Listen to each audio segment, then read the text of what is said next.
Je m'appelle Camille Coudra et je suis française.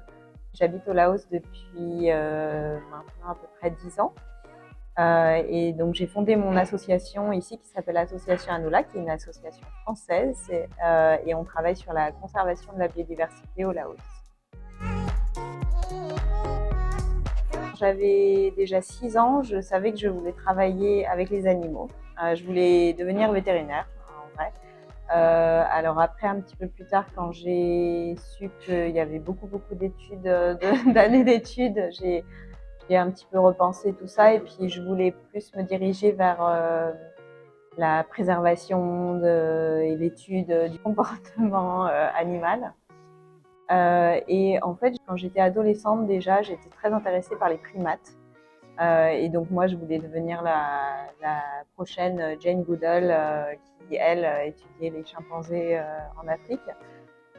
Et donc voilà, moi je voulais un petit peu suivre ce qu'elle avait fait, ce qu'elle fait toujours.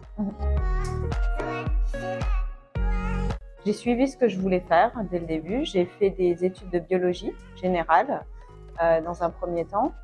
Et c'est pendant mes premières années d'études, les 3 premières années, que je me suis plus spécialisée sur la conservation de la biodiversité. Et après ça, comme j'étais toujours très intéressée par étudier les primates, et j'étais toujours en fait focalisée sur aller en Afrique pour faire des études plus poussées sur le comportement de certaines espèces de primates. Et donc j'ai cherché d'autres études et donc j'ai trouvé un master spécialisé sur la conservation des primates en Angleterre. Et c'est comme ça que j'ai continué sur cette voie-là. Donc j'ai fait un master dans un premier temps, et puis j'ai continué avec un doctorat.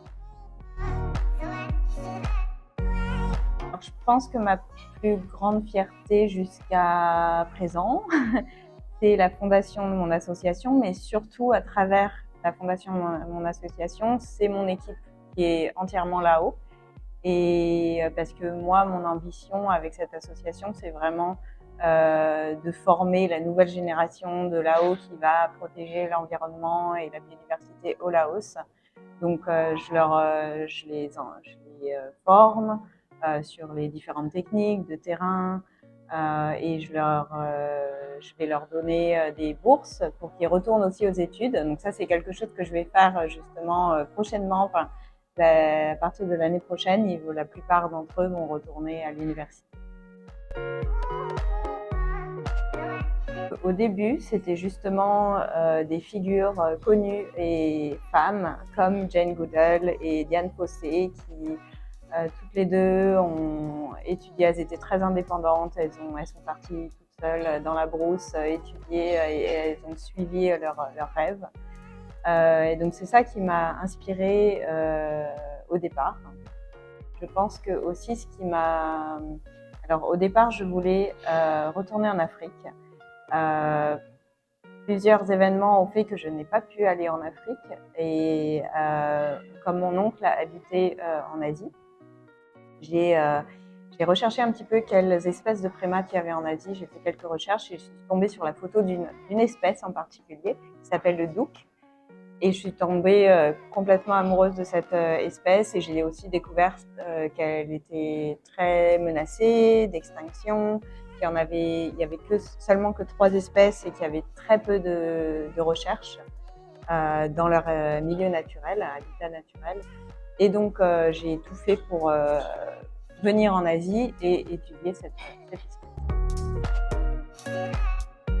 Je pense que si elles sont passionnées par quelque chose, de foncer et d'essayer de toujours, moi ce que je dis à mon équipe et aux gens que je rencontre, c'est de faire de son mieux. Je commencerai par ma maman en premier. Et après, voilà, des figures connues comme Jane Goodall et Dian Fossey qui étudiaient les primates en Afrique et qui m'ont énormément inspirée pour le choix de ma carrière. Je me suis jamais vue comme femme, j'ai jamais fait une différence moi-même, j'ai toujours fait ce que je voulais faire. peu importe que je sois une femme, même si, bon, je sais que dans le secteur de la conservation, de la biodiversité, de ce secteur dans lequel je travaille de manière générale, il y a beaucoup plus d'hommes, hein. Mais cependant, ça m'a pas empêché de continuer de faire ce que je voulais faire. Et j'ai été soutenue par des hommes et par des femmes. Donc je peux pas dire que ça a été soit une force ou une faiblesse. Je pense que être une femme, on a des sensibilités différentes et je pense que ce que j'ai apporté avec mes sensibilités ont fait de mon association ce qu'elle est aujourd'hui.